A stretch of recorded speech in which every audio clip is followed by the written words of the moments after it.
আজকে আমি যে টপিকটা নিয়ে কথা বলতে চলেছি সেটা কিন্তু বেশ ডিস্টার্বিং, তো ভিউয়ার্স ডিসক্রিপশন ইজ অ্যাডভাইজেবল।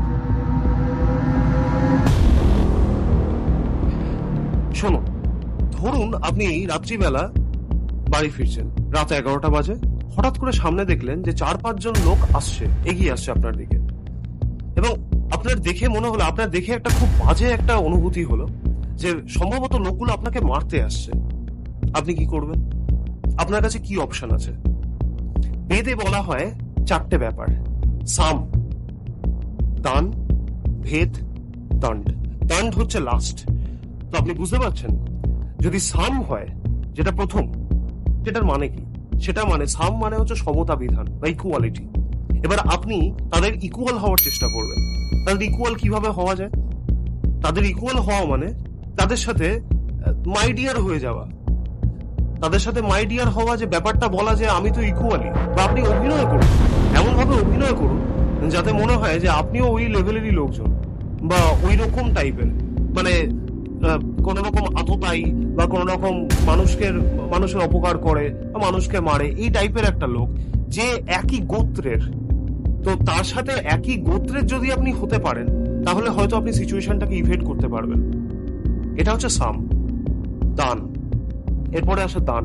যদি ধরুন সাম ফেল করে যায়, তারা যদি আপনার আইডেন্টিটি আগে থেকে জেনে থাকে, তাহলে সাম দিয়ে কোনো লাভ হবে না, কারণ তারা জানে খুব ভালো করে আপনি অভিনয় করছেন এবং তারা কি ইন্টেনশন নিয়ে আসছে সেটাও সত্যি। এরপরে আসে দান। দান কি? এবার আপনি জেনে গেছেন যে আপনি কম্প্রোমাইজড হয়ে গেছেন, তাহলে আপনি কি করবেন? আপনি তাদের কাছে হাত জোড় করবেন, বলে বাবা আমাকে ছেড়ে দে, আমায় কিছু করিস না, হ্যাঁ আমি সব দিয়ে দেবো, আমার প্রপার্টি যা যা আছে দিয়ে দেবো, আমাকে ভাই প্রাণে ছেড়ে দাও। তো আপনি এরকম কিছু বলবেন, আপনি তাদেরকে যা যা দেওয়ার সেগুলো দেবেন। এবার তারা যদি সেগুলো নিয়ে চলে যায়, তো আপনি বেঁচে গেলেন সে যাত্রা, এবার আপনি পোপা করে বাড়ি চলে আসবেন। কিন্তু যদি বাই চান্স ধরুন তারা আপনার প্রপার্টি নিয়েও আপনাকে ছেড়ে না দেয়, তারা আপনার প্রপার্টি ধরুন নেবে বললো, হ্যাঁ, কিন্তু আপনাকে ছাড়লো না, আপনার কাছে যা যা ছিল, মানি ব্যাগ দিলেন, এই দিলেন, সেই দিলেন, সমস্ত কিছু দিয়ে দিলেন, টাকা পয়সা দিয়ে দিলেন। নেক্সট, দান করে যদি লাভ না হয়, তাহলে আমাদের ভেদে যেতে হয়। ভেদ, ভেদটা কি? ভেদ মানে পারফোরেশন, পেনিট্রেশন। সিচুয়েশনটাকে পেনিট্রেট করুন, পাপি পালান সিচুয়েশন থেকে। সিচুয়েশন থেকে যদি আপনি পালাতে পারেন, তাহলে আপনাকে ভালো জোরে ছুটতে হবে, এবং আপনি যদি ভালো ছুটতে পারেন, তাহলে হয়তো সে যাত্রা আপনি সিচুয়েশন থেকে এসকেপ করে যেতে পারবেন। মানে বাই চান্স ধরুন যারা আপনাকে মারতে আসছে, তারা আপনার থেকেও জোরে ছোটে। আপনি নিশ্চয়ই, আমরা অ্যাভারেজ মানুষেরা কি অলিম্পিক স্প্রিন্টার তো নই, যে আমরা ইউসেন বোল্ট নই যে আমরা ছুটে বেরিয়ে যাব। তাহলে এই অপশনটাও যদি কাজ না করে, তাহলে লাস্ট রিসোর্ট কি? ফাইট, দণ্ড, শাস্তি প্রদান করা। শাস্তি দেওয়ার ক্ষমতা কি আমাদের আছে? সাধারণ ভেতো মাছ ভাত খাওয়া বাঙালি, যাদের একটা নোয়াপাতি ভুড়ি আছে, তাদের কি শাস্তি দেওয়ার ক্ষমতা আছে কাউকে? তারা কি কাউকে বুক চিতিয়ে বলবে 4 জন আসছে তাদের এগেনস্টে দাঁড়িয়ে যাবে? এ কি হিন্দি সিনেমা নাকি?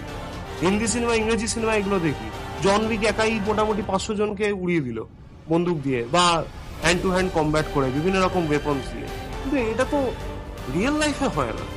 রিয়েল লাইফে অ্যাকশন ব্যাপারটা এটা কিন্তু হয় না। মানে আমরা যদি প্রচন্ড দুর্ভাগ্যের শিকার হই, তাহলেই আমরা এরকম একটা সিচুয়েশনে পড়বো, এটা আমাদের মাথায় রাখতে হবে।